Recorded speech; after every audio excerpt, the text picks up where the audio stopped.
Yeah, Weege Show. We're here. We have just finished press day. They are shaping up the track. Press day at Supercross at Anaheim, Angel Stadium. It didn't get canceled. They're not moving to another stadium or another state. It's all really happening. And this is all brought to you by the all-new Honda CRF 250R. That is our pre-show sponsor for 2022. I'm with daytime program Kris Keefer. Still daylight out. Yeah, so that's why you're here. Yep. You know anything about the CRF 250R? A little, yeah. Okay. Yeah. All new motorcycle. All new it's motorcycle. lighter, it's faster, much more manageable with that little bit better mid-range power. And it's more enjoyable to bottom ride. end. More bottom end. Yep. Exactly. And plus, it looks good. I'm If going to there's give one it extra points motorcycle for that that. makes you want to ride a dirt bike, it's a Honda. That's what you always say. Yeah. Yeah, it does look good. So they'll be our sponsor all year. So Keefer, let's talk about what we saw today. We had 250s go out for 2 sessions. We had 450s go out for 2 sessions. Look, it's press day. Yeah. We don't want to get crazy about it. No. But I was surprised how much I was able to see. You could tell who was comfortable and who was either riding conservatively or just not comfortable. You could tell.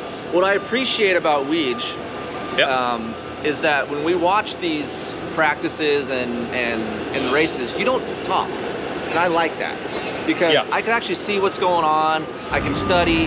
So while we were not talking and watching these 250 and 450 practices, 250 class, of course, Christian Craig looks amazing. Shocking, yes, shocking. Anaheim 2012 or 2032 or 2022. You name it, Craig's on it. Yeah, it doesn't even matter if he's going fast or not, it still looks good. Yes. Colt Nichols looked good. Yep. Surprisingly, when I went to Florida, Swole didn't look too great, but he actually looks really aggressive and moves around the bike. Yeah, that was who stuck out for me. Swole, I've never seen Swole like attack a Supercross track before. I feel like he was just like taking it as it came, and today he was actually pushing hard, so I was impressed. And another thing I was impressed with was the new Husky. So it's an all-new bike for those guys too, and it looks like those guys have a lot of power there because he wasn't up in his RPMs a lot, and he was jumping some rhythms that other guys were struggling with. So that's what I noticed. Hey, I didn't even pick up on that. That's right. So KTM is the factory edition 450, 250. Yeah. We saw factory edition 450 for Mookie and Dean. Yeah. But Swole and RJ and Styles are. I didn't even think of that. Yeah. They're on new 250s. So what I've heard, like 250 team wanted a little bit more bottom end, and even though I haven't ridden the new bike yet, they were saying they needed a little bit more, power out of the corner. So it looks like they found something, and the bike sounds good, and the riders, Jalik looked really good. Yeah, he did. Okay, so that's 250s. Hunter Lawrence is here. Yeah. He said he's ready. He looked like one of the guys that I'm either going to say was either not comfortable or just not pushing it. But either way, I don't feel like he was on pace with some of those other guys. Yeah, you can tell he was a little off on both practices. He had a big moment here in the rhythm, and but I think he'll pull it together. The team was right in front of us watching it, radioing in, figuring some things out. So team manager Lars, big time now. We got the great video guy in Trey Kennard. So he's highly overqualified. Yes. Overqualified to be video guy. But to say Hunter might win is going to be a stretch. I think he's going to be a 3 to 5 guy.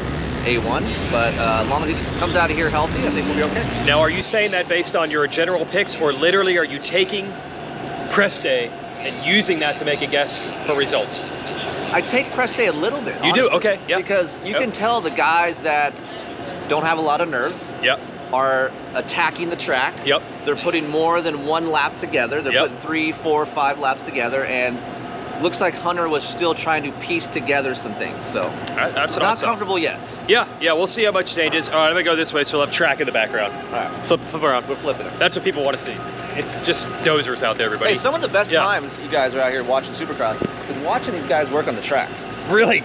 I have a great time because these guys on the track here are amazing. I love how into all these things you are. Gear, riding style, obviously the motorcycles, even the equipment and the track stuff. Yes. You soak up each aspect of this. Anaheim, I couldn't sleep. So like Friday night when I was a kid, I could not sleep. So I basically stayed up all night, read magazines, and then once I was here at 8 a.m., ready to rock. Wait, just in your fan days? Fan days. Okay. And, 8 a.m.? But I wasn't daytime back then. I was nighttime as well. Wow, 8 a.m. So I think I burned myself out. Maybe that's what it was. Then there was Kris Keefer Racing Anaheim segment of your life. Yes. How nerve-wracking was that? I think I had a better time watching the races than actually racing. I'd imagine. Which, okay, that's what it goes back to. There are nerves. That's why the opener is often weird. So we don't want to take too much out of A, press day, or B, the race. But in the 450 class, we both noticed 2 guys really sticking out, and they're both riding on the same color It matches your shirt. Yeah. Dylan Ferrandis and Eli Tomac were ripping. They look good. Yeah, like I wasn't a big hyped up on Eli guy for A1 because he hasn't had results for A1 yet. But Usually like, not, for me, again, like we were talking about, putting those laps together. Yeah. Marvin tried to latch on, Anderson tried to latch on, and Eli just kept putting those together. And man, especially right here in this, you guys can see this rhythm. Yeah. They don't go to the whoops because of press day, but they come in this corner and there's a big rut leading to single, and he would stand up the whole thing and get through it clean. These guys were struggling to try to reach over that big 5. It's like 3.35, and that 5 was a little rough to get over. Yeah, the key is this table. They were landing on it all day, and then Barsha started jumping over it, and then a bunch of guys started jumping over it. Barsha looked risky. Well, certainly we're not ruling out the possibility of the 4-peat, but Tomac looked good, and Ferrandis, kind of what I saw from Swole. Ferrandis had a little more body English, a little more, I'm not just doing laps, I'm experimenting with lines, moves.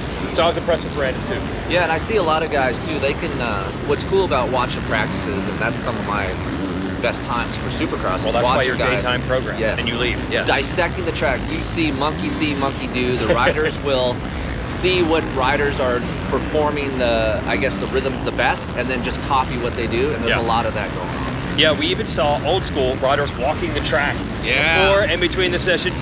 First man I saw out there, of course, was the great number 10, Justin Brayton. And then Marvin Bootskam was out. We're like, the 2 oldest guys are walking the track before press day. Then eventually, monkey see, monkey do. 10 other dudes ended up walking the track to figure out the lines.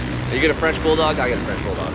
Yeah, they do. They do kind of do that. The earrings were a thing for a while, or frosted tips. Well, what was noted, we didn't know this, as we asked the Honda guys and Paul Tarabinos, is the riders cannot walk the track this year again. So walk is gone. Pretty, you know, innovative by JV10 to this is your chance. Actually get to walk the track. If you're gonna walk the track, today's the day to walk the track. And I just want to mention, if you want to know, I don't know if he's the fastest, but the first time the 450s were circulating, who was leading them? I saw a number 10 out front, and then I saw a number 3 and a 1 and a 23. Those guys are okay, but they had nothing for him. Nothing.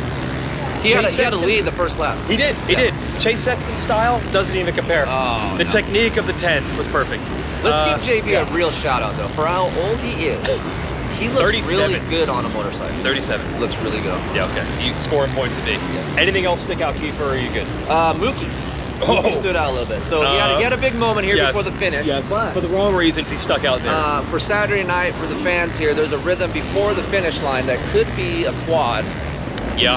They're going off the table, and there's 3 after that. So I think if it doesn't get too rutted, which right now the dirt is very East Coast-ish. Yeah, you were saying, you and Trey Cadar talking, had not seen Anaheim dirt like this. No, we both walked in together. We looked at each other like, wow, this looks really dark and soft and moist because of all the weather we had here in California. So the transitions to some of these will be better during Saturday. But right now they're ruddy, and there's some square edge coming up the faces, so the transitions are a little notchy. But once the track crew does the work, I think we should see a quad right here in the middle. As our man Jason Thomas was theorizing, to do that jump, you're going to be outside in that bowl before the finish, which is going to leave the door open. So you've got a question on your hands, especially like an LCQ situation. Rarely does a main event come down to the final turn of the final lap, but if it does, you've got a decision to make: quad or try to roll inside. That's going to be tough. Oh man! But anyway, Mookie was thinking about doing that. And quad. And he almost did. He kind of 50-50'd it on the very last one, and then had a big moment that our guy Kellen got. His feet are coming off, so... Wait, so yes, Kellen, great job getting that clip. Was it because he was trying? No, this was like the lap after. So, but it's good to see like he's actually trying to do different things, and he's already thinking outside the box. Good job, Kellen Brower, getting the Mookie clip. So he was just doing a normal line at that point. He just messed it up. The reason I was filming him was like a lap before that, he OJ'd the 3 or the 4, whatever you want to call it, into the corner, and it looked like he might be sizing up to do that quad all the way into the corner. So I was filming him to get that section before it, and then I just happened to follow him through the next corner, and he just dragged a foot and Superman'd up to the finish line jump. RacerX Instagram got it. Good job, Kellen Brower. Good Kiefer, you got to go home. It's getting late. It's traffic Friday. Hi, Des. We got to go. Got things to do. All right, thanks to Honda and the CRF 250R for backing our show. And thanks to whatever hand you may or may not have had in making that a great motorcycle. See you Saturday, everybody.